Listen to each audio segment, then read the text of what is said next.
deeper than the ice pick. On you rappers' necks and it's feeling like some vice grips. Yeah, that's light shit. Send my bro a kite quick. Times of war, we ain't forget about you. Keep your light lit. Rappers can't see. Most of them scared to witness. Go and close your eyes. There's one right here for the trenches. Bad bitches, natural hair or extensions. Hood niggas that'll probably grip like some dentures. Brothers on them fences. 23 and 1 out. Praying that commissary hit before it run out. Bitches on the gram, dog filter with their tongue out. Couldn't stay home because they found the dugout. Closed casket, burner in the low jacket. My co-captain, riding on these whole rappers. My hoes fabulous. Now I don't mean that derogatory, but I'm a player and there's no my women riding for me. I avoided Maury, I got 2 jets. If I can't make it through for them, then I'm useless. Sit down that roof, Chris, with a couple bosses. After the war, just to count our losses. It's not many. You see a smile on my face, but I'm not friendly. Gun on my waist, sipping white Henny. I just hope this shit go right. Living in the dark, you don't know light. Gotta got my heart grip, my bow tie. Waiting on the squab in my whole life. I just hope this shit go right. Living in the dark, you don't know light. Gotta got my heart grip, my bow tie. Living in the squab in my whole life. My whole life. It's so melodic. When I be dropping this ebonics, this ghetto phonics, it got me on the level supersonic. My bomb atomic, and you know where you can find me. Somewhere probably folding this paper origami. My name is pure as the Dasani, my wave is like a tsunami. I went from 0 to 100, feeling like Ricky Bobby. I made a deal with the Reaper. Got a couple wives, they some keepers. Talk a lot of shit, but you can't walk a mile in my sneakers. Bitches go to Miami, come home with change features. Now she got a BBL, her ass fatter. Trying to show up all them niggas that laughed at her. Now when they see her, they only wanna fuck her. They just wanna touch her, they don't wanna cuff her. They just wanna come and kick it with her like a punter. Turned her to a runner, now it's all aboard the train. Fenty on the face, but it's not concealing the pain, it's a shame. So I'm in the hood like some rap snacks. I know niggas kill you and your mama for a scat pack. Dark tint, matte black, they do it for half that. Had you like 90s Missy in a fucking trash bag. I'm from Philly, we don't do bank accounts, just cash app. I spit a verse and I just watch the time slow. This that guy flow, this that shit that rappers die for. This that uncut Taha Wall straight from Pablo Escobar. I be at the bar like Moscato. They think it's effort, but no, this that block work. Make the countermeasures, take pleasures, making an op hurt. Light is in the sky, cause every verse is a concert. My mind work at speed jump, can't fathom. Listen to the words of a champion. The king, the streets need another anthem. I just hope this shit go right. Living in the dark, you don't know light. Gotta got my heart grip, my bow tie. Waiting on the squab in my whole life. I just hope this shit go right. Living in the dark, you don't know light. Gotta got my heart grip, my bow tie. Living in the squab in my whole life. My whole life.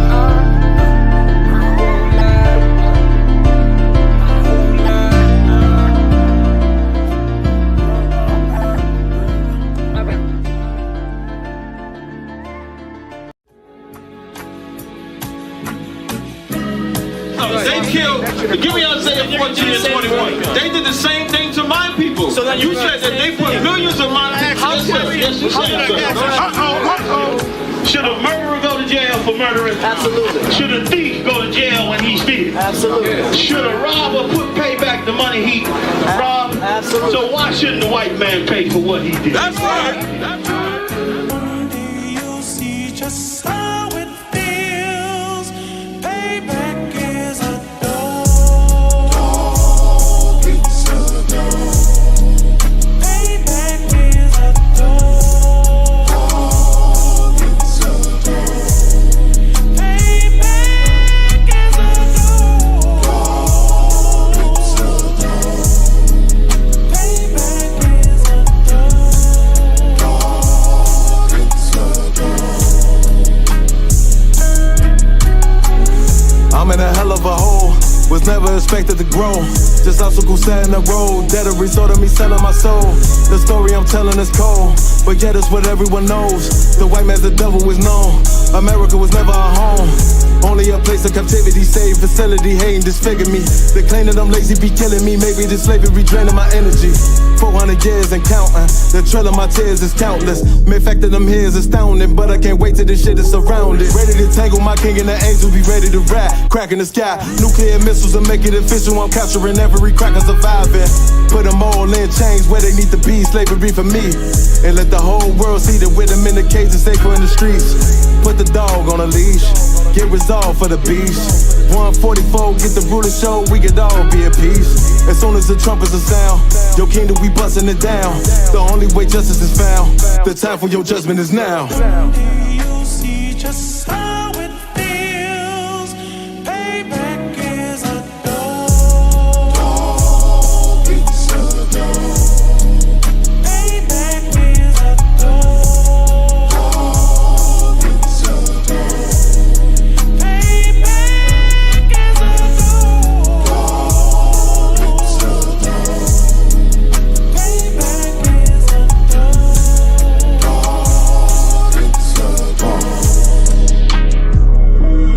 Look, ain't no remorse in my blood slim. It won't be no compromise. Now it's time to feed the worms. Watch his body turn to flies. I clutch iron while you trust the lies. The next Glock I buy gon' be Gen 5. I get it customized.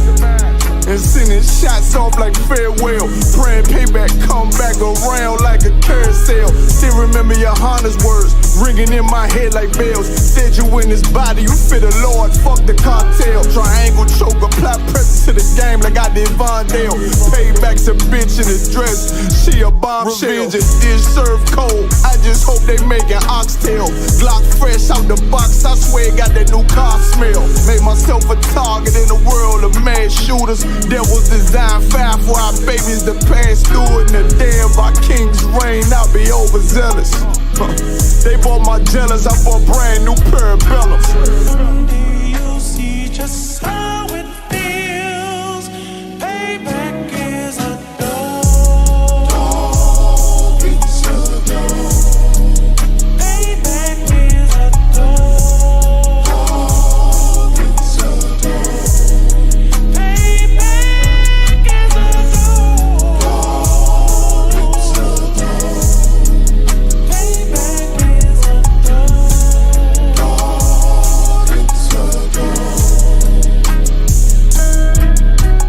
This a Batman tune, I promise you. This shit lit, cuz. This shit lit, alright?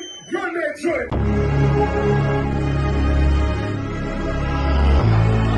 Niggas looking for the light. Me and my niggas prepared for the dog. Yeah. So we gon' get it on for the last days, nigga. You already know what it is. 140 for the rubber. They in the building, we in the spot. We can go to war and see who make it out. Earn your stripes, dog, you with us or not. We can get it on when it's on, it don't never stop. First you get that power, gotta hold it down. Watch your step, boy, you on holy ground. They in the building, we in the spot. We can go to war and see who make it out. It's a problem, tell them pop off.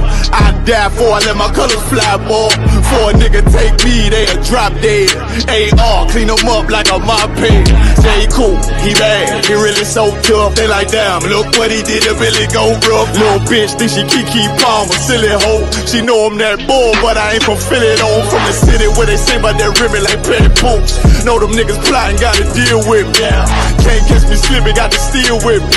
Just left Alabama, bought a chopper from some hillbilly move. He made my life feel the blade. Leave them all bruised, come through like a plague. Rebel off the leash like a dog out the cage. Call me Johnny Blaze on One West Main. Watch your step get stretched like a limousine. So my brother bring that blade back wet, that's my enemy. A little nigga, this that cold, need to talk. Niggas know I got blood in my cup, I just sip it like it's grenadine. They in the building, we in the spot. We can go to war and see who make it out. Earn your stripes, dog, you with us or not. We can get it on when it's on, it don't never stop. First you get that power, gotta hold it down. Watch your step, boy, you on holy ground. They in the building, we in the spot. We can go to war, let's see who make it out. Tell them niggas good night, here come the bitch. Look, told them niggas get right or get left. UPK bad man, I pin to your flesh. Hellboy, rip the soul out of dead man shit. Got the rate, the power, I been a showstopper. Yeah, they might hate, but I know they gon' watch. Zone on lock, and you know the flow prop. Iced out, got the drip out of David Jones lock. Know I got the plan, they say that you the man. No shit, Sherlock, I'm the one you heard by. Burn down the building, let them all watch. Throw that one west up, then I swear worry about. Sick with this shit, I do not need a detox. He don't watch a step, blow him out them Reeboks.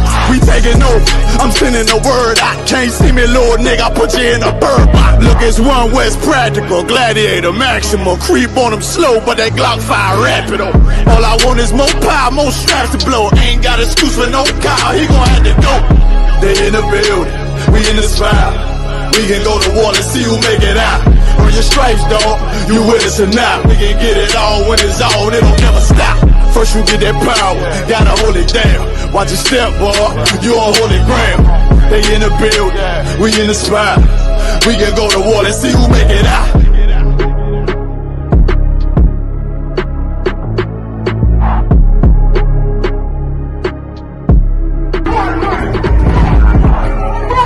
This video taken by the ISUPK is posted on the school's website and on YouTube. He says he and members of his Christian Bible school are well within their First Amendment rights.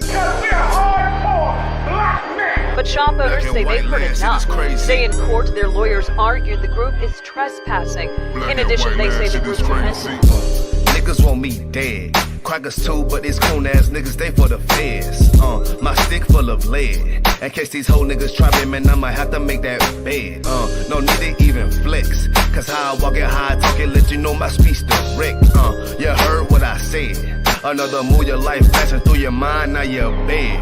And I'm fresh like a motherfucker.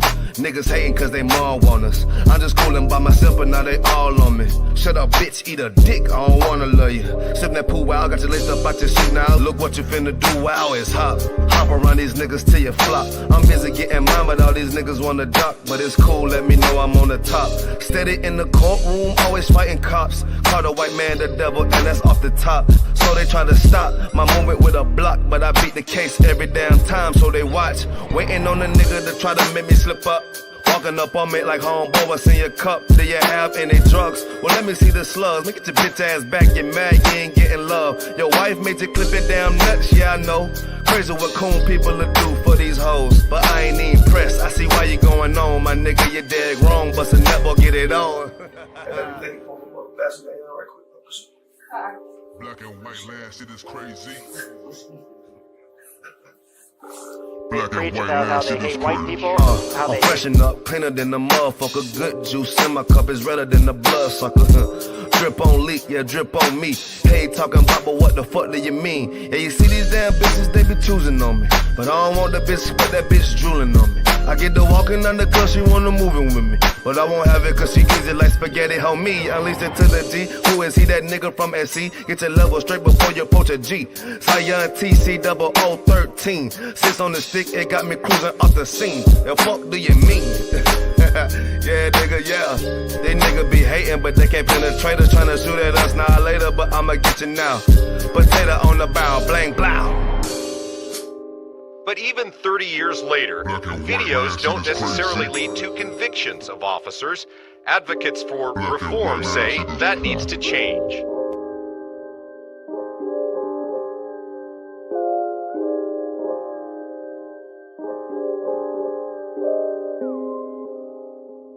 Shaw, that's AJR. Shaw, man, you know what I'm saying? Realest nigga out here, man. Nigga turned up, feel me? Nigga turned the city up, fucking with his music. We out of public right now. Where we at, though? Where we at? Greenville, South Carolina, man. Where we at? Shout out Shaw, man. Turned up, man. Damn right. Fuck with him, man. Get him in that.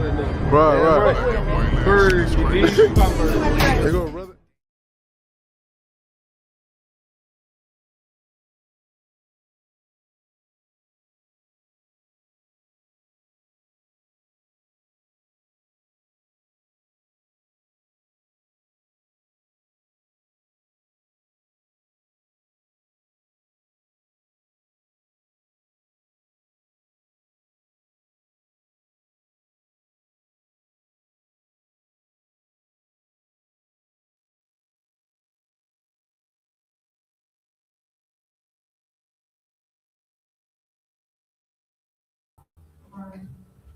Hey Shalom, this is the Wednesday night history class. Check out Commanding General Hannah's radio show, which is, bear with me 1 second, let me just adjust this. No, that's not the right one. This is it. Yeah, check out Commanding General Hannah's radio show. Also, any questions, put them in the chat. I got my brother Haban with me today. That's right. We're gonna go into biomimicry. So Haban, do you know what biomimicry is? La. No, so biomimicry is when people mimic nature. So bio means nature, and mimicry means to mimic it. So you'll find out that a lot of the white man's inventions copies from nature. It's white men that don't believe in God. It's funny how all of his inventions comes from God's creations. That's right. And you'll see that they look at nature to create 99% of the things that you see.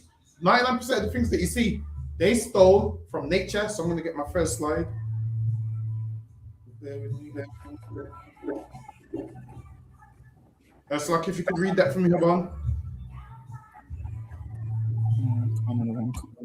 Khan. When you hear the word bionic, you must think of robotic body parts.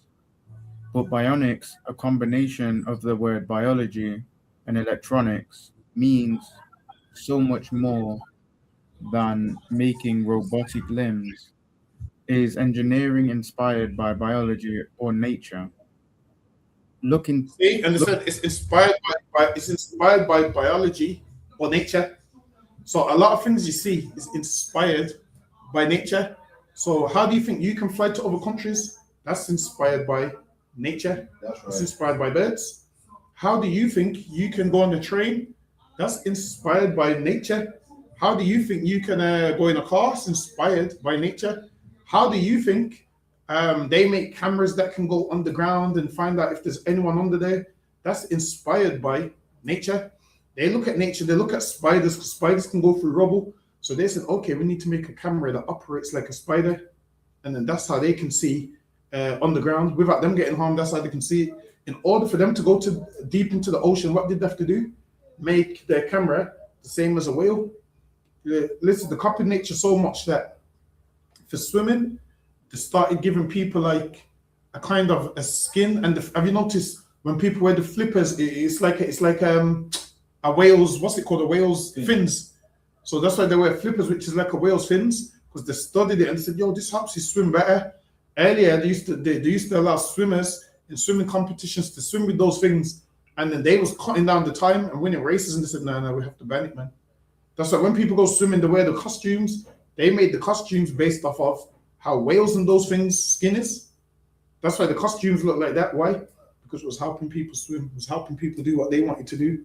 All of these things is inspired by nature. Listen, even the shields is inspired by what? A tortoise's shaman. That's why they be having. That's why they even call it. I can't remember what they call it, but they'll have all their shells and they duck down into their shell like turtles and tortoises do. I think the Romans called it turtle. That's the one. Yeah. That's where they got it from, man. It's in how hard the turtle shell was, and that's why you got shields today. All of these things copy nature. That's lucky. Go ahead, come on. Khan. Look into nature is useful. For example, if you need to build a robot that could move long distances across flat ground, you could study animals that can do that. Maybe kangaroos would work. They cover a lot of distance when they jump. To make a robot kangaroo, you'd need to understand how the kangaroos move, how they crouch and then push off with their two hind legs to jump. See, so a lot of these robots that they're making, they make them based off nature. Listen, man, why do you think they're making all these robots that they're saying you can buy? These robots they're saying you can rent, you can buy. It's based off nature, man. They look at nature, how nature works, and say, if we make something like this, maybe we can get the results. For people that don't believe in God, they sure copy a lot of God's inventions. That's lucky. Go ahead. Khan. Then you'd have to figure out how to copy that movement with gears, motors, metals, and plastics. That can be a challenge. But in 2014, engineers actually succeeded in creating a bionic robot that hops like a kangaroo. See? And they created a bionic robot that hops like a kangaroo. Hold on, bear with me. Let me see if I can put it up on YouTube.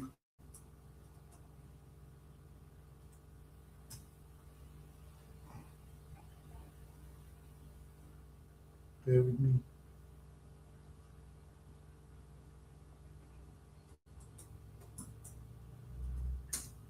Done what happened there?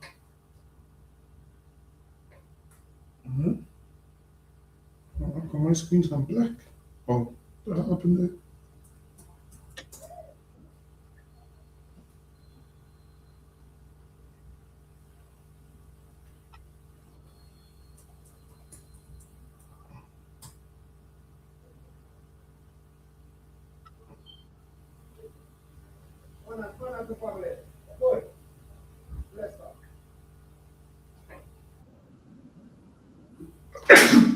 Bear with me. Let me just. All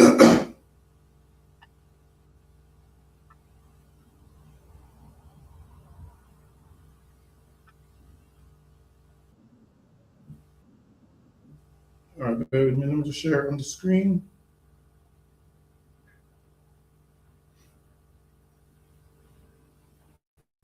So this is how one of them look like this.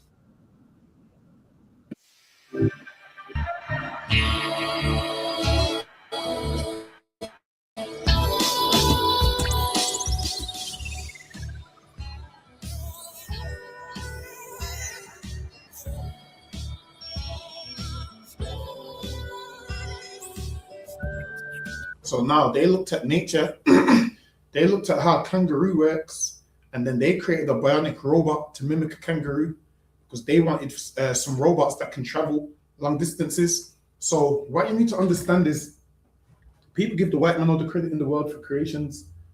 Give God that credit, man. That's right. Because before there was all of this stuff, the Lord made kangaroos, man. The Lord made all these animals, and now they've copied the Lord's creation and don't give the Lord credit. That's why when it was created, the Lord looked and said, "It's good." Meaning, it's to our job, man. Listen, man. Christ and the angels made them animals. Listen, man. The Lord looked and said, "Yo, it is good, man." Meaning, this is to our so good that the white man's trying to mimic it right now, man. 1,000 years later, imagine this with all the technology that they have. They still ain't got the technology that and the wisdom that the Lord gave the angels to create these things, man. In Christ.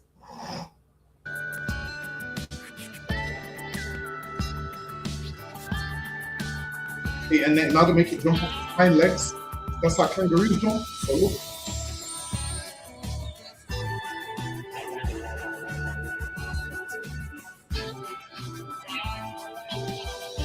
Listen, man. So there's people that say, "Oh, the Bible's old, man. You should let that go."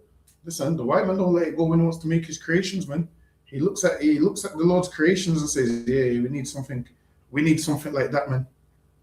So okay, take me back to the slide Bobby show. Khan, the one Khan. The borrowed movement of a real kangaroo is called biomimicry. Biomimicry. So now it's called biomimicry, which means to mimic nature. Yeah, go ahead. Or biomimetics, a word that means to imitate designs from biology. See? And bio means nature, so they imitated designs. So whatever you see that they create, don't give them credit for it. Like, oh, the white man's so smart, he created the airplane. Nah, man. Before that, the Lord created the bird, and he looked at a bird and said, "Oh, how can we fly?"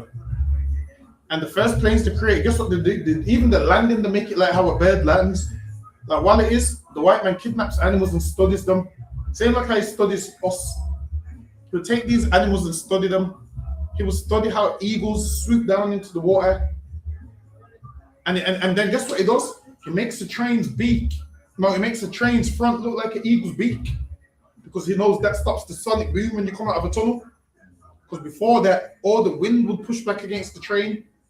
And that sonic boom, they said, how do we stop that? What did they go to? Nature and looked at an eagle, man. That's lucky word. Khan, the one Khan. Biomimicry isn't limited to robots. Many different areas of study use bionics, architecture, transportation, energy, medicine, farming, and even communication. Because nature has already solved some challenges humans face. Okay, I googled it as well and seeing how the plane was mimicked from the bird's feathers, strength, to V-formation, to the landing. So the retractable wheels on a modern jet were inspired by how eagles top their legs when landing. See? It goes wing morphing. Experimental design look at how birds flex and bend individual feathers to change shape during flight. So the bone strength, internal aircraft frames use hollow, strong patterns found in bird bones and human skeletons to cut weight. And it goes the sharklets, upward curving wingtip extensions mimic a shark's dorsal fin to drag and save fuel. See? That's what I'm saying, man. The copy nature, even when you see a group of birds flying in the all flying formation to save energy. So the one at the front, the ones at the back would rest, and then the ones at the back would take the front and would fly in formation. Like 8 birds would fly in formation to reserve energy. They even do that with their planes now. They do that with their smaller helicopters. When you see them all flying together, that's where they get it from. They would look at the birds doing that and be like, why are these birds doing this? And that's why they would do it. So everything you see in nature, they end up doing it. Yes, Lucky. Go ahead, my man. Khan of the One Khan. It's the perfect place to find ways to help. Think of the possibilities. You could build a tsunami early warning system based on the way the dolphins communicate with one another. Now they know. How do you think they know tsunamis are coming? Because they created something. Because dolphins would know. Dolphins and these animals know certain things, as in by the waves and whatnot. They said, all right, then we need to create something so we can get the signals that a dolphin would get, and that's how they know tsunamis is coming. That's how they can say to you, hey, it might be time to evacuate. Go ahead. Khan of the One Khan. You could climb really fast and really high by mimicking the gecko, or quickly repair broken bones by copying the glue from the sandcastle worm. See, and they're copying the gecko and whatnot. Like they even learned about Velcro from nature, man, because there's a plant where it sticks to the dogs. I think every time it's that season, the I can't remember what it's called, but it will stick to the dogs, and the dogs will travel, and then it will go somewhere else and fertilize the other plants. And then they was like, hold on, that sticks nicely. How do we do this? And that's how they came up with Velcro, based off that, man. They came up with Velcro based off that. There's geckos, I believe they're the ones that can climb and their palms sticks to windows and so forth. That's how they came up with those things, those people that climb on windows with their suction hook. Yeah. That's how they came up with those also, man. All of that comes from nature. All of it. They studied insects so much. So okay, go ahead, one. Khan of the One Khan. It's innovation in action. Sounds intriguing. If so, get ready to meet some awesome bionic creations inspired by amazing animals. There you go. You're going to see more creations inspired. So we're going to go over some creations inspired by amazing animals. Go ahead. Toss Lucky. Let me get the next slide. Lucky. Khan of the One Khan. Design dilemma. After a building collapses, it is very important that the rescuers get to anyone who so now they use insects to save lives. Because why? Ants and stuff go through little gaps. So they said, we need to create a robot which is like an ant. And how did they create this robot? They had to study ant legs. Because sometimes with ants, if they lose a leg, they can use the other legs. They created the robot the same way. All right, we need a robot where if one gets legs get damaged, we can use the other legs. How do you think they came up with this? Did they come up with this on their own? You're thinking, white people are so great. They created these robots. Nah. Give the Lord the credit, man. That's right. The Lord created these years ago, before technology, man. Which shows you how great the Lord's technology is.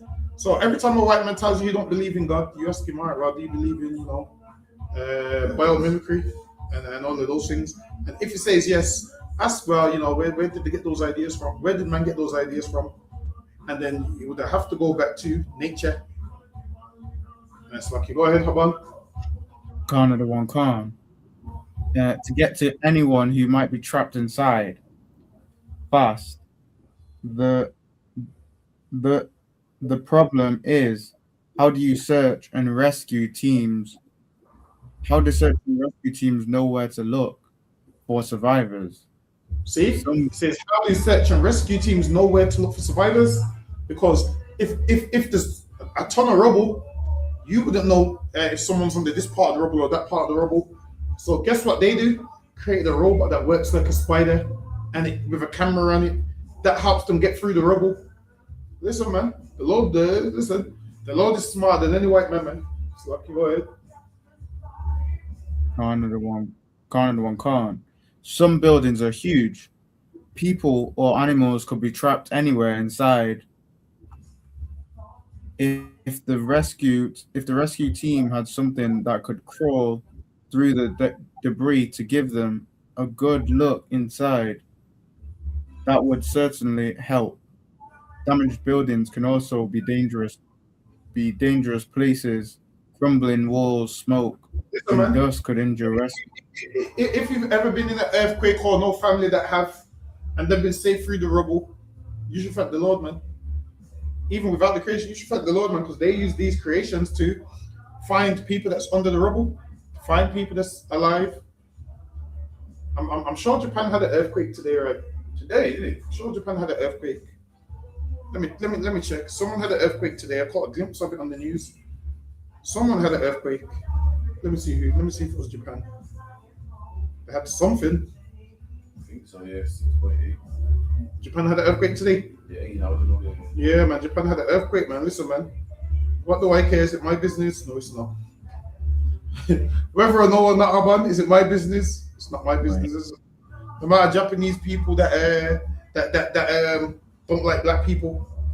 The amount of Japanese people that don't like black people and kick them out their stores. And listen, I'm grouping them all together. I'm grouping the Japanese and the Chinese all together. The amount of Chinese stores that don't like black people. Listen, man, this is something you have to deal with. When we had the Hurricane Katrina and the other hurricane in the Caribbean, I didn't hear Japanese people say a word. You know what else I saw on the news today as well? The Jamaicans were saying, yo, these beaches is our birthright. Did you see it? The Jamaicans was on the news today saying these beaches is our birthright. And now 99% of the beaches is owned by the hotels and only 1% is public. And that was on the news today. Hold on, let me see if I can find it. I'm gonna see if I can find it. I'm going slightly off topic. Let me see if I can find it.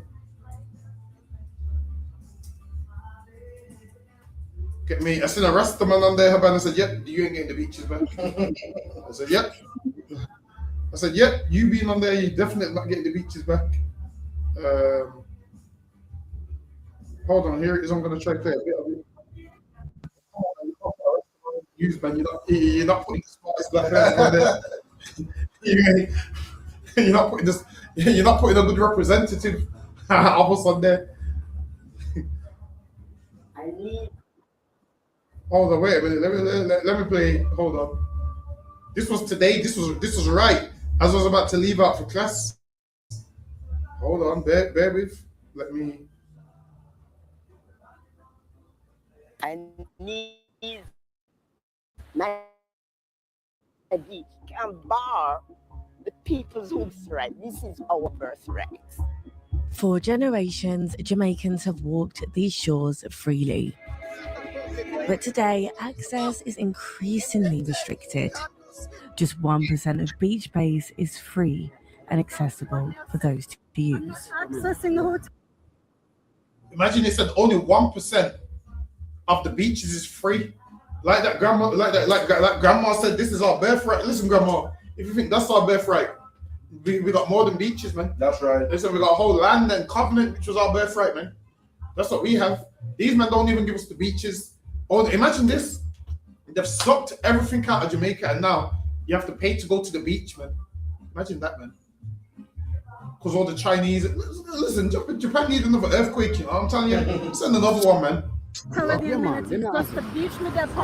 is Jamaica for Jamaicans or is Jamaica for the Canadians and the Americans and the Europeans?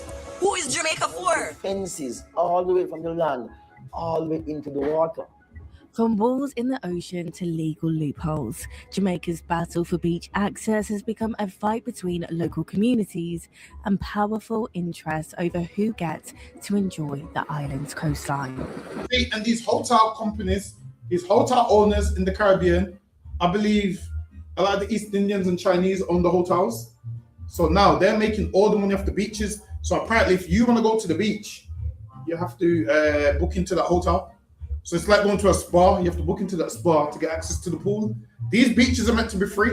They've changed it to where now you need to book in to get access. A group of friends tried to access the Blue Lagoon very early in the morning, and they were greeted by police with guns. And after recent hurricanes reshape parts of Jamaica's coastline, campaigners say pressure on coastal communities is only growing. You can't say you're a fisherman if you don't have a beach. The beaches aren't just recreation, they are identity, history, and livelihood. The government decides who gets to the beach, and the government doesn't look after the people properly. It looks after big business, overseas hotel owners, and private individuals. Listen, a white man told the truth for the first time. He said, yo, they ain't looking after the people, they're looking after the people that own the hotels. You know why they're looking after them? Because they're not black. That's why they're looking after the people that ain't black. We head to beaches across the island to hear different perspectives. This conversation about free beaches, I think it's kind of old. So the people know how to rise up and defend what is their own. And talk to the people using their platform to make a difference. It's very simple. It's just like Daddy's song. it's like one love, one beach.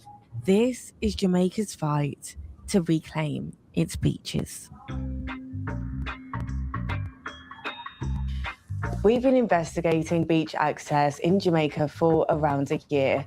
Long before recent hurricanes brought fresh attention to the coastline, campaigners were warning that public beaches were disappearing. And one place kept on coming up in conversation: Bob Marley Beach. Bob Marley Beach sits in Bull Bay on Jamaica's southeast coast. For generations, local families have gathered here. Fishermen launch their boats from the shore, surfers ride some of the island's best waves, and members of the Rastafarian community have long considered it part of their home. I'm born and grow here, from a local child. Other parents and me there, grandparents and my parents. But what I go on now is that the government them have an interest in the place. Bob usually day here, run up and down, kick ball. The beach takes its name from reggae legend Bob Marley, who called this his favourite stretch of coastline. Today, it's become the focus of a dispute between campaigners, local residents, and developers. A hotel group is lobbying the government to build a luxury resort here. Well, you don't want to come down and kick them. Now, that was their beach. Now, guess what they're telling the government to do?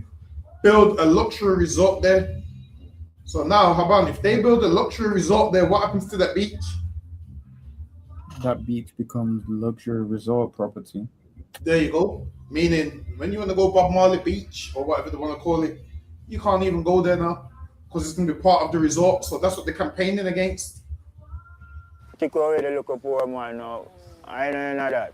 So, me beg to the Prime Minister or any minister for that. So the people know how to rise up and defend what is their own. For many people, the concern isn't simply about losing a beach. It's about losing a place that's woven into the history of the community. I was a beach baby, like I was a seawater baby. And literally, like my mom makes jokes that I was baptized in the sea. Not having that accessible to people, that's hard. Let's worry some. What they need to do is just give white people a beach and give black people our beach, man. Our beach would be way better than Jet, Chicken on Deck. All would have vibes, the whole lot, man. I think we just need to give us our own beach. Imagine being able to build an app with your name on it, just by thinking about it. Meet Base 44. As we travelled across Jamaica, it became clear that this wasn't just a story about one beach. Again and again, we heard concerns about access to the coastline. And nowhere was that expressed more clearly than by one woman we met while filming. So you came here, you wanted to talk about the beach space. I need my beach. Without my beach, I cannot walk. This is what helped me to walk on my legs. Where I come here for my exercises. And what would it mean to you if this beach was taken away? Well, I would go a cripple and just sit down at home and vegetate. I don't want to vegetate. Listen, Jamaicans so old school, you know, that you can't use the word cripple nowadays. Jamaicans are old school, you know. They be using the word cripple. Listen, that's or handicap. Them words now. Yo, my grandma used to see people happen, and she used to say, "Yeah, that one there is a handicap." I'm saying, "Yo, you see if you use them terms now, you're wrong." Agitators home. Yeah. And do you feel like this is a threat to you? It is a threat to us if they take away the beach. I come here twice a week to get some exercise in my leg. I'm a survivor, cancer survivor, and I need the exercise for me to, Yeah, exactly. And why do you not go to that beach over there? That beach over there? Isn't it because they're coordinating off and they don't want us commoners to come over there? Isn't that so? Well, we have to pay? Yeah. Why would I have to pay for free water here? I wouldn't want to pay for free water. They don't own nothing, This is God's creation. The beach he's talking about isn't Bob Marley Beach. Grandma's right, Grandma's right. Grandma said, "Yo, this is God's creation. Why should I have to pay?" And they're charging for the water, man. Let me quickly play some more there. And I'm gonna drop it in about a minute. Portosico, more than an hour away. When we started looking into Portosico and other beaches around the island, we wanted to understand whether they... We have see this what I'm saying? Women can dress modest and still be beautiful, man. Women can dress modest. You see that, Haban? Women can dress modest and still be beautiful. You got these women out here naked and still don't even look good. Whereas her here, this is, decent dress code. These were isolated disputes or part of a wider trend. Campaigners told us the problem stretches across the entire coastline. According to... Get me, Haban, I'm going to email her and ask her about the beaches. What's the outcome? Email her, ask her about the beaches and see what I can do to help.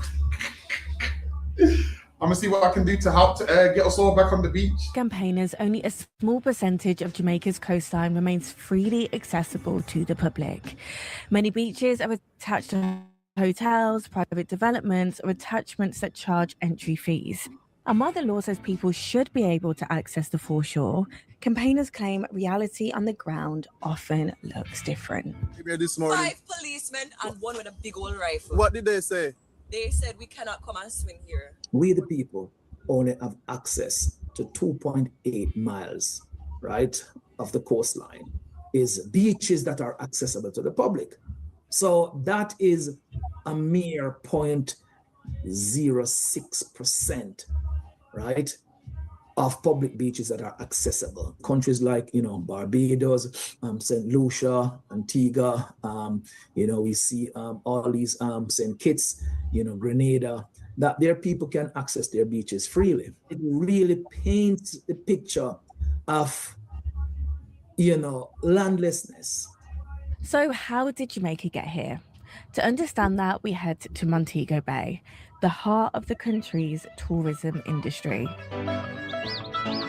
Tourism is one of Jamaica's biggest industries. Every year, millions of visitors come to the island's beaches, generating billions of dollars for the economy. But roughly 1/3 to 1/2 of tourism spending is often estimated to leave the island. And campaigners say development has come at a cost. So you're from the local area? Yes, I'm actually from the White House community down the road from here. What is going on with this beach? Sanders want to take it over, and we're trying our very best to keep it for the 3 communities around here to have access to use it. This beach has become the focus of a campaign against plans by Sandals Resorts to build luxury overwater bungalows nearby. Residents say they're fighting to protect one of its last public beaches in the area. The fight is going.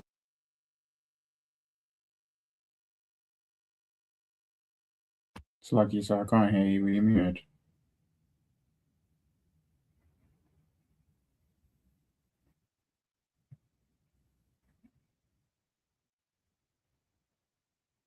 There's no sound.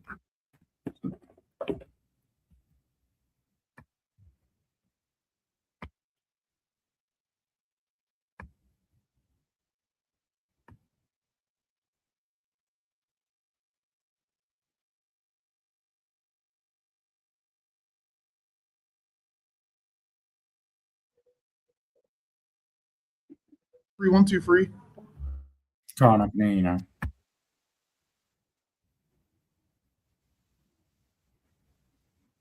Now the sound's gone again.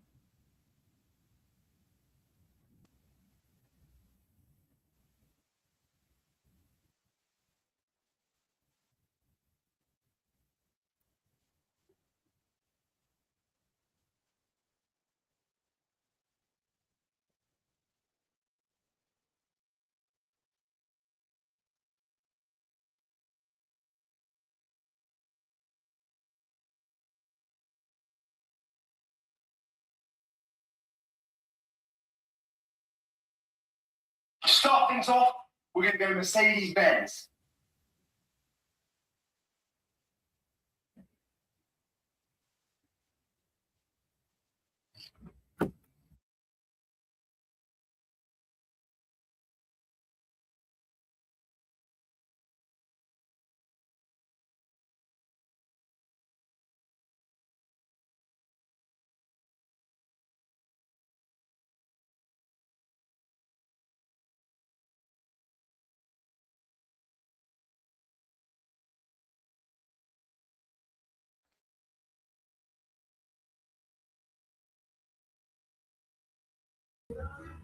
Haban, can you hear me? Canada one concert, I can hear you now. Oh, most of Christ. So yeah, so now with all those beaches now, that's the last one of the last public beaches, and they're trying to get rid of it. So that's how you know the oppressor is the devil, man. Imagine you can't leave them with one beach, and imagine this: all those beaches really should belong to black people, and they're so kind that they let you take 99 of them and leave 1%, and they still didn't complain. They didn't complain, and what did you devils do? Want to take the last ones, and this is why Jesus Christ has to return, man, and put you in chains because Right. you're just so greedy. You're just so greedy. People that want peace and say, all right, you that got 99 beaches, we'll just have the free one, the small one, the most rubbish one, we'll just have it. And you want to take that too and build bungalows. I pray the Lord burns down those bungalows, man. That's right. I pray the man, listen, I hope you use heathens to put up them bungalows, and I hope they all come down, man. Hope them heathens and them bungalows come down, man. You're trying to take. Even grandma said, yo, water's free, man. She needs the beach for her legs. And you're gonna take that from grandma. Listen, grandma, the white man's the devil, the Bible speaks of, man. I'm trying to tell you. Slucky, go ahead, about let me go back to these slides. Slucky, go ahead.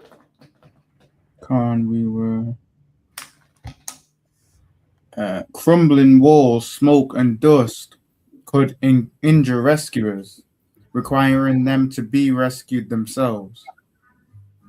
A robot could help, maybe would even assist rescuers in finding a safe path through the building that wouldn't cause another cave-in. What kind of robot could help in dangerous, high-stakes situation? Thanks to spiders, engineers had a solution. The big challenge for engineers when designing a robot for the task was to create one that was small, flexible, and could move around. So now they're creating a robot which is like based off an ant. Listen, man. When the Lord comes for these oppressors about you taking the beaches away, the Lord ain't gonna create. Listen, the Lord's sending angels, man. Christ and them angels have to come, and we're gonna see who can tell us we can't go to the beach no more. But you got man there with the rifles. Imagine you got a man there with a rifle because someone wants to go for a swim. The oppressor is the devil, man. You got a man there with a rifle because people want to swim in a beach that used to be free. And this is what happened. This is the problem. You heathens charge for everything. The beach ain't there because of you, It's free. It's just, water. Water, you know what? All them beaches should dry up just to see what you heathens do, man. Should dry up. We can't have it. No one should have it then. We're going to have to be like a spoiled kid, Haban. If I can't have it, no one can have it. One time I remember, me and my little brother was fighting over a toy. My dad just cut the toy in half. He cut the toy in half and said, damn, maybe if we didn't fight, we could have took it in turns. Now both of us got no toy. We're going to have to do that with you. You're oppressors, man. You don't want to share the beach? None of us have no beach, man. Don't worry. When them nuclears hit, apparently it's going to dry up waters in a lot of places anyway.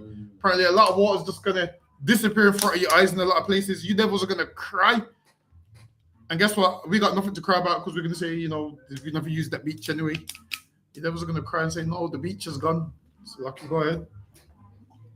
Khan one Khan. The robot would also need to be able to move around on its own. In addition, it would need to run on a battery instead of being plugged into an outlet.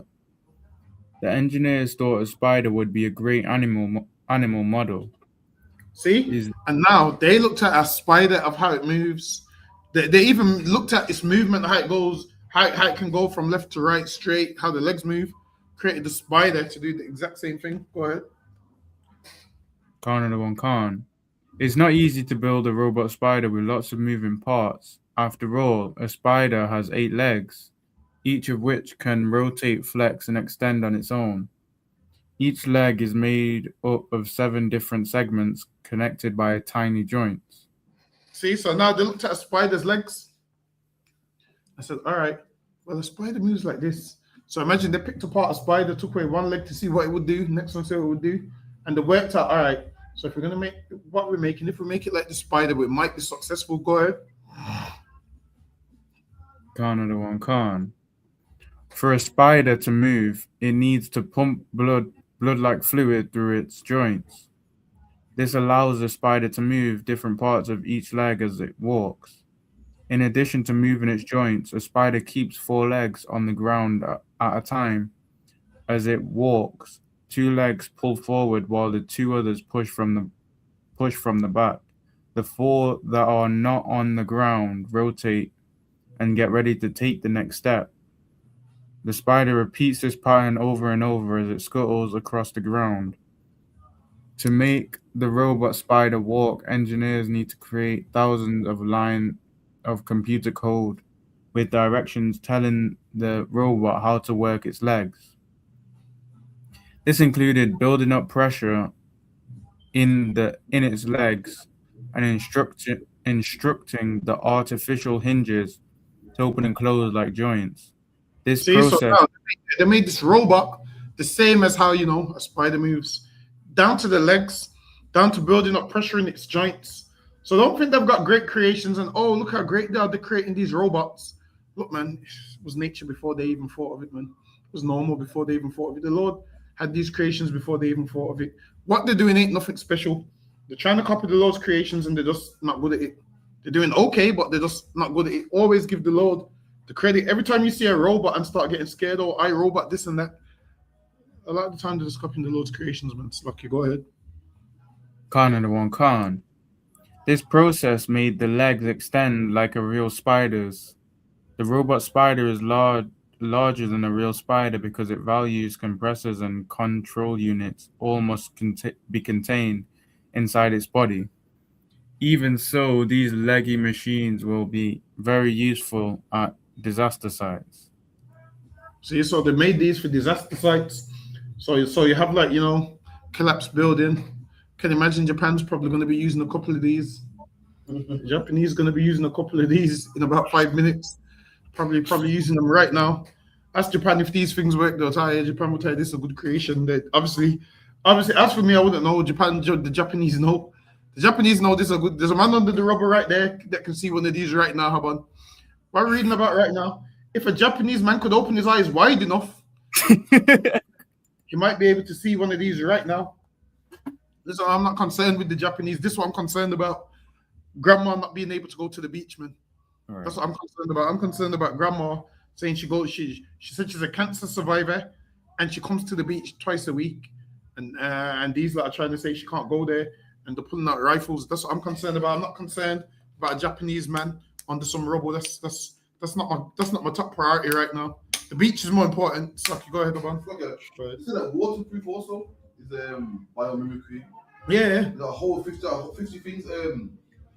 Wind turbine, the needle as well. They got it from the mosquito. Yeah, all of that. Even how bats move. Have you ever been to a hospital where they transport the medication? Then again, they probably don't do it in our hospitals, but in private hospitals, they transport the medication on like a flying bat.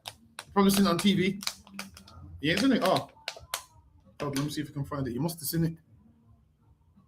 You must have seen it, man. With the keys at the back. Yeah.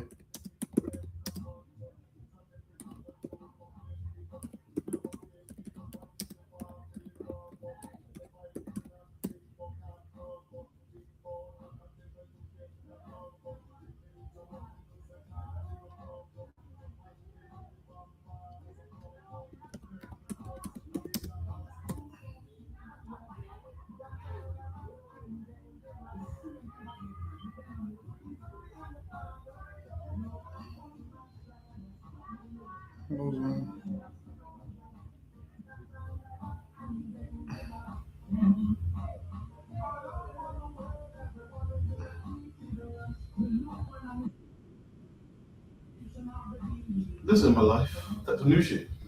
Yeah. You know what? They got them some places, you know. So it looks like this.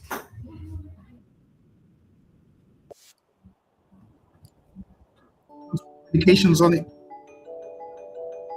See, so to get through the air quickly in hospitals, you see, instead of a man walking on all the wards, you just fly the backs there. These ones.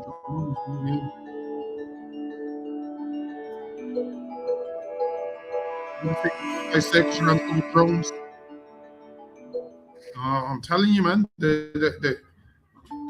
All of this biomimicry, the copying the Lord's creations. As lucky, go ahead, Obon. Khan. Robot spiders are equipped with a camera and sensors. These are designed to send back information such as location warnings about possible dangers. Hold on, let me skip this slide because everyone gets the point. All right, we'll get to this one. Khan, what do you do when you create a train that moves so fast it creates a huge boom? Ask the team of engineers in Japan, led by... Ask the team of engineers in Japan. We probably can't ask them. We probably can't ask them because maybe if I'd done this class last week, maybe we could have asked them, but you know, what's going on over there now, we can't ask them, but Lucky, go ahead. Khan, led by Iji Nakatsu. The bullet trains in Japan carrying more than 420,000 passengers a weekday, whisking people more than 310 miles, 500 kilometers, in less than 2.5 hours. That's way more than twice as fast as a car that drives on the highway. The train saved a lot of times, but the big boom was a bummer. It turns out that the big boom is that sonic boom. I don't know if you've ever heard, like it's loud. So when they come out of the tunnel, it's like the wind is pushing against the train, so it makes a ton of noise. That's how you get the sonic boom. Lucky, go ahead. Khan. It turns out that the trains moved so fast through the tunnels that a pocket of air would build up around the nose or front of the train. See, so a pocket of air would build up, and then that's how you get the sonic boom. Go ahead. Khan, when a train burst out of the tunnel, the air pocket collapsed all at once, making the gigantic booming sound. Loud noise disturbed people and animals living nearby. So now they had to stop these trains because it was disturbing animals and people living nearby. Go ahead. It's that loud. Go ahead. Khan. The train engineers were stumped as how to solve this problem until they studied the narrow needle-like beak of the kingfisher. See, so now they studied a bird. They was like, how are we going to fix this sonic boom? Then they studied how a kingfisher swoops into the water without making a sound. So, yo, maybe look at their beak. And that's why the front of... Have you ever seen the front of a train, how it's shaped like a beak? So if you look at the front of a train, it's shaped like a beak. That's the reason why the train is shaped like a beak. Go ahead. Khan. With its pointed beak, the kingfisher easily... Beak. That's why they gave the train a pointed beak, because they copied the kingfisher. Go ahead. Khan. The kingfisher easily plunges into the water without creating much of a ripple almost. Like a needle and thread poking through cloth, engineers thought that the bird's pointed beak might be an ideal model for a train. That's how you got the beak on the trains. Because before that, there was a sonic boom.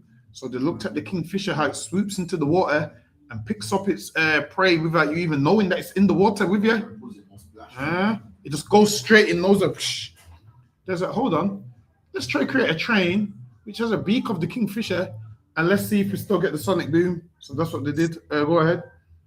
Khan. When Nakatsu and his team studied the nose of the bullet train, they discovered that a train with a nose that was more streamlined, however, allowed air to flow around, pushing back of the air against the train. The air pocket did not form. The team tested different nose shapes against air pressure in a scale model tunnel, and the nose modeled after the Kingfisher worked the best. Then they tried the new nose on a train. It worked. Soon Exactly. Tried it on a train and it worked. Went to God's creations again. That's what they did, man. They went to God's creations again and it worked. Go ahead. Khan. Soon all of the Shinkansen's trains were sporting a needle nose. If you look at back in the days, old Japanese trains, they would all have the needle nose. Why? Because of God's creations.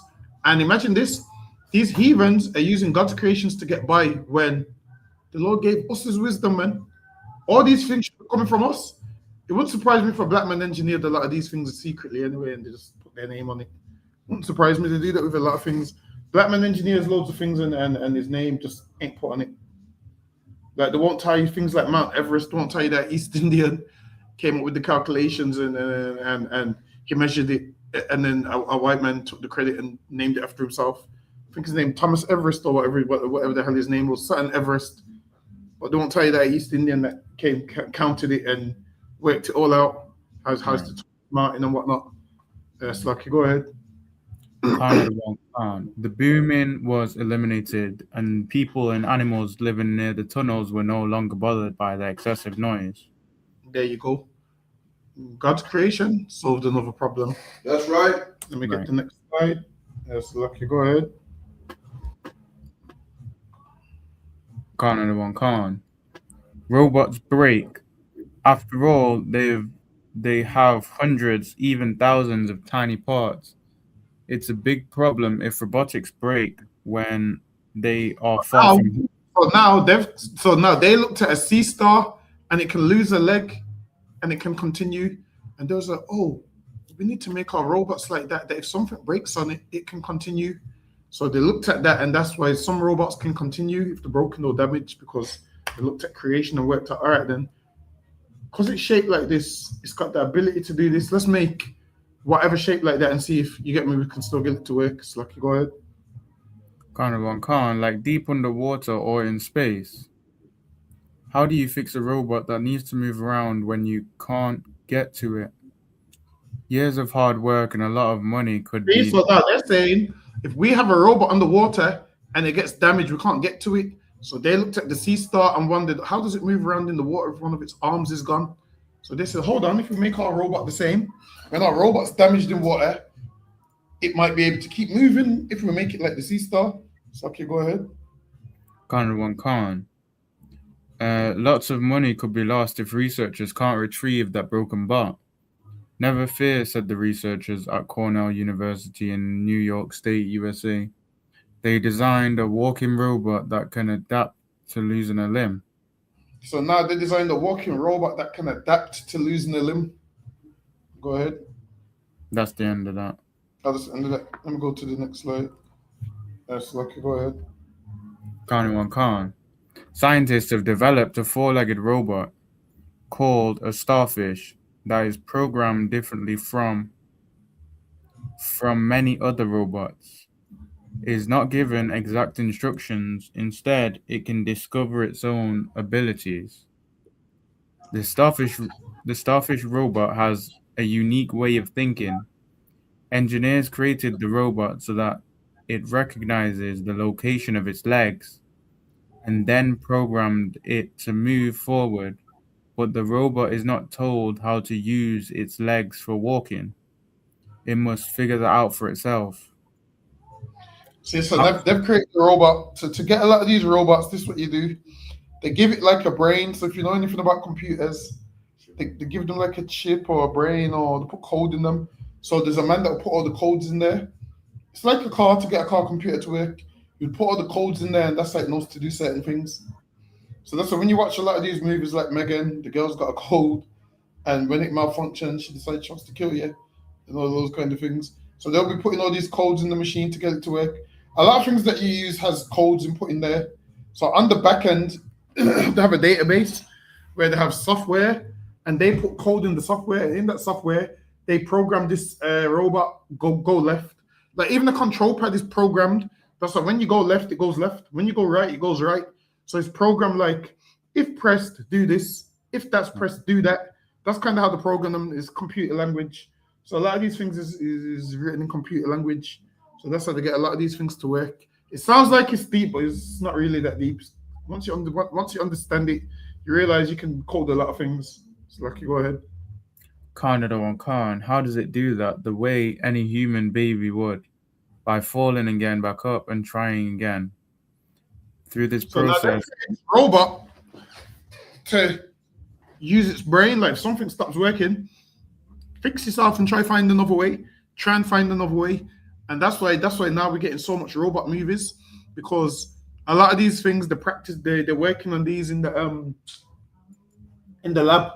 They're working on all these robots, and these robots, some of them malfunction and some of them work and some of them don't. So a lot of it really is trial and error. But yeah, they're trying all of these robot things. So they look at nature. I think, how can we make something like this? But so Lucky, I'm going to skip this slide for time's sake.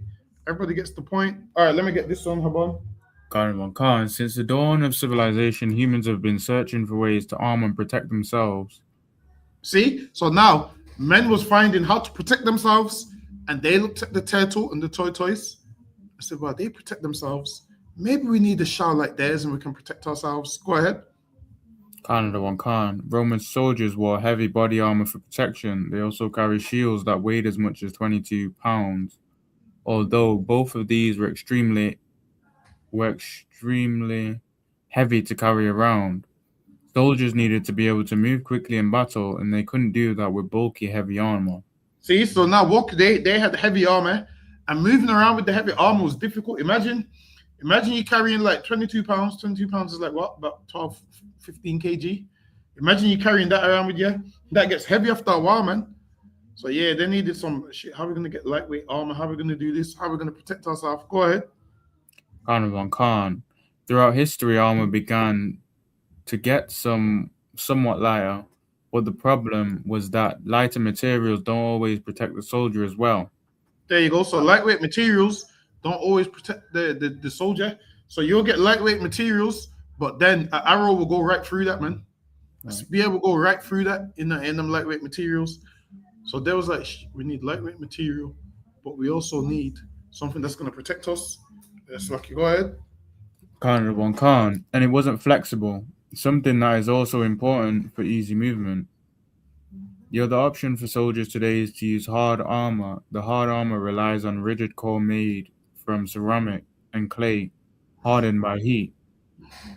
The modern armor is still heavy to wear. It can slow down soldiers and can make bending and walking difficult. So how can modern soldiers stay safe and move around freely? With the development of technologically advanced weapons, humans need new ways to keep safe. Engineers were called in to help solve this problem. So now they're to help solve this problem because they needed new armor. Go ahead. Khan.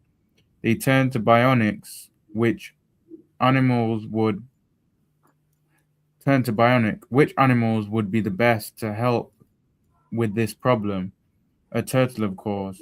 See? So now they turned to bionics. I said, all right, then. We need armor and something that we can move around in. And what did they turn around to? Turtles. Why? Because turtles got a hard shell. Listen, if you ever come across a turtle, the turtle will tuck itself in its body, man. Turtle will tuck itself in its body and all of those things. There's like, yo, we need something like that for humans. Go ahead. Khan. A turtle is a great model for protection. Turtle shells are like a single reinforced piece of armor. The inside of a shell is made up of approximately 50 different bones that are a part of the turtle's spine and rib cage. So most people don't know that the turtle shell is basically it's his spine, it's his nervous system, it's all of that. People think with a turtle you can take the shell off. No. It's everything is attached to that shell. People think with a turtle, because in cartoons, you see the turtle come out the shell in cartoons. That's not real life. The shell is a part of the turtle. So, like, go ahead. Khan. All of this structural support makes the shell very strong. When the shell is hit with something hard, the force spreads out along the spine and is absorbed. Now they worked out with a turtle. If you hit a turtle, the force is spread out. So now, if the force is spread out, it's like it don't hit you directly, spread out all over the shell, which is better. Whereas if something hits you directly and the force ain't spread out, it's gonna be a long day for you. So Lucky, go ahead. Khan. The turtle inside feels almost nothing because its shell doesn't even dent. Sounds like an excellent model for human body armor. People can't attach shells to their spines, but they can wear armor over their bodies that works like a turtle's shell. See? So now armor, copy the turtle shell to get armor. So all your armor, where that comes from, all these people fighting in wars, and you thinking, yeah, they're so great and they know what they're doing, they copied turtles to work out their armor, man. Go ahead. Khan. Thanks to the work of engineers, today military and law enforcement individuals.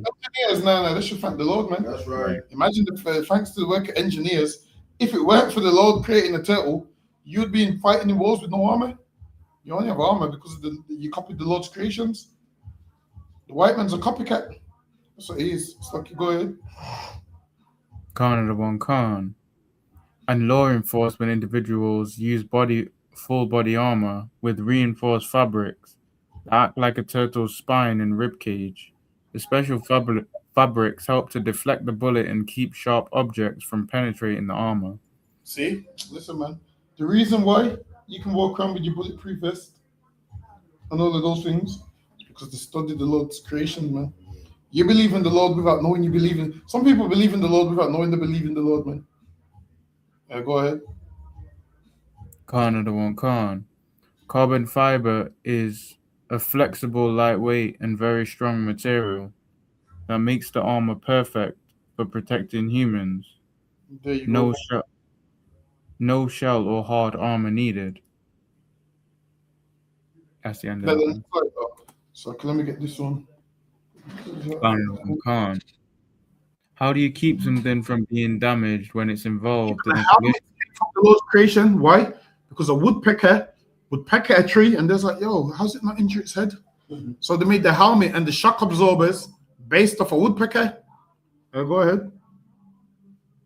Khan. Finding that answer could make all kind of things safer. Think of a football helmet. When a football player tackles another, they smack into each other hard. The impact can cause the athlete to get concussion. The same problem exists with black boxes in airplanes. A black box records the plane position in the air and communication between pilots and the airport. In a crash, the black box helps investigators to get information about what happened. But now the black box in the airplane got from the Lord's creations also how to keep it safe. Go ahead. Khan. But if a black box falls thousands of feet and smashes into the ground, it could be useless. Developing a way to reduce damage to black boxes after a collision would be a huge accomplishment. Where do engineers start? By observing the woodpecker. So now let's start by observing the woodpecker. So we're gonna go to the woodpecker. So Lucky, go ahead. Listen, say a woodpecker strikes a tree about 22 times a second, man. So now they made helmets based off the woodpecker. Like, yo, how's it doing that and not getting a concussion? Go ahead.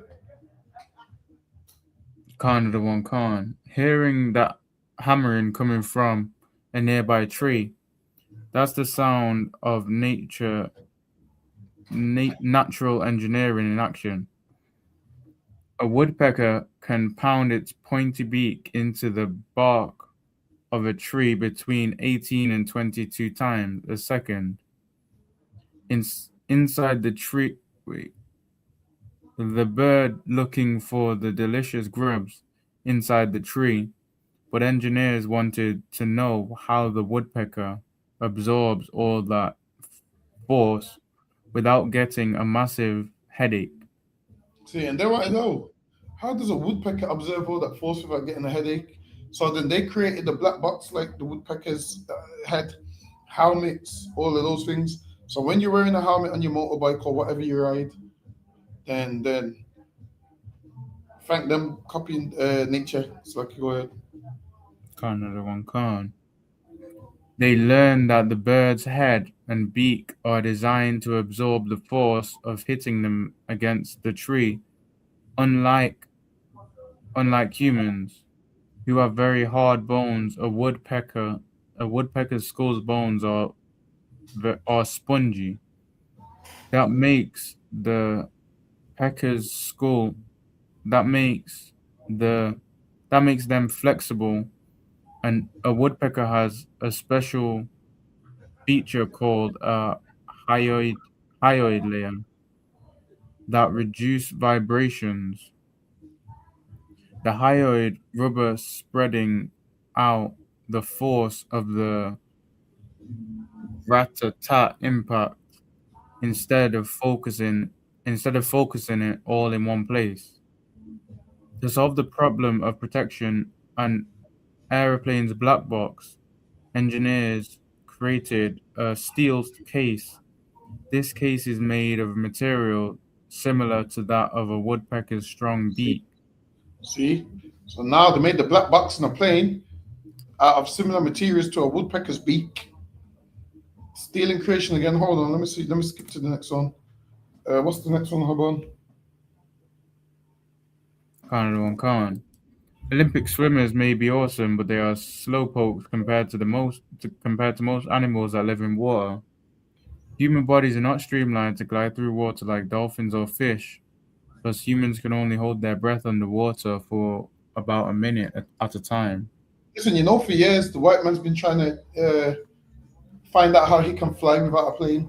To look at the birds. Trust me, soon they're probably gonna develop some wings that probably can fly you. They ain't got there yet, but they're trying to work it out. How can you fly like a bird?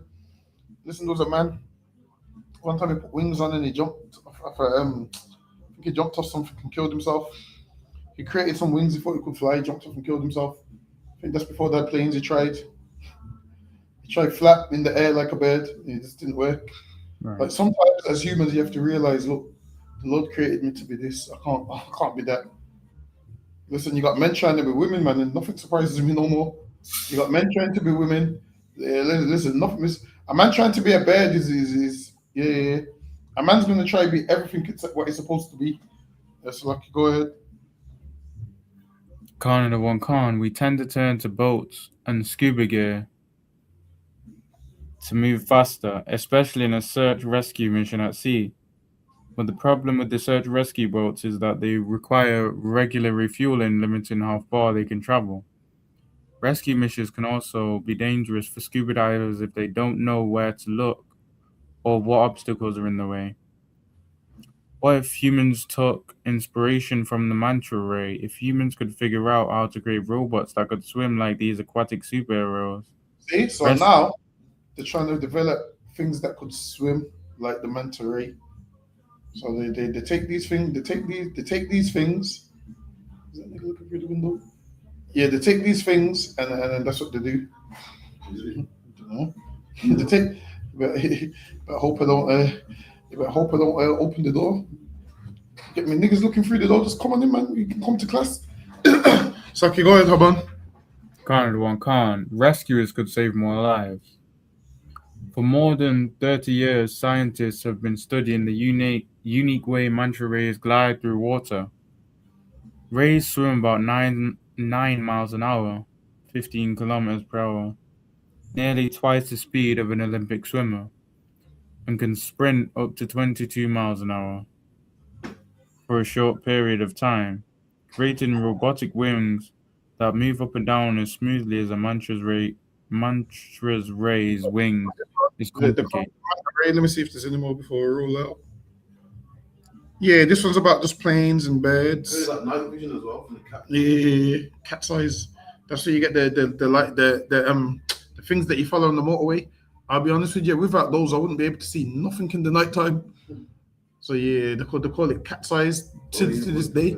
To this day, it's called cat's eyes. That's why they call those lights on the motorway cat's eyes, because someone was driving, nearly killed himself, and then a cat crossed the road, a black cat crossed the road, and it's in the reflection of his lights in the cat's eyes, and then that's how you get the name cat's eyes. But yep, that's the class Salakia Ban, you can call it.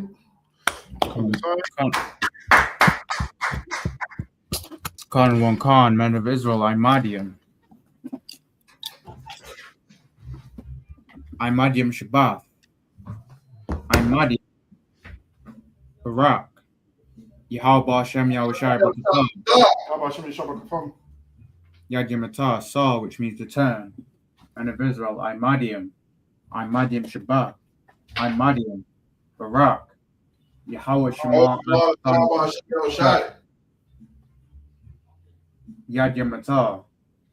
Dismiss. All right, Father, again, that's going to be here tomorrow. Scripture breakdown. All right, Shalom Israel.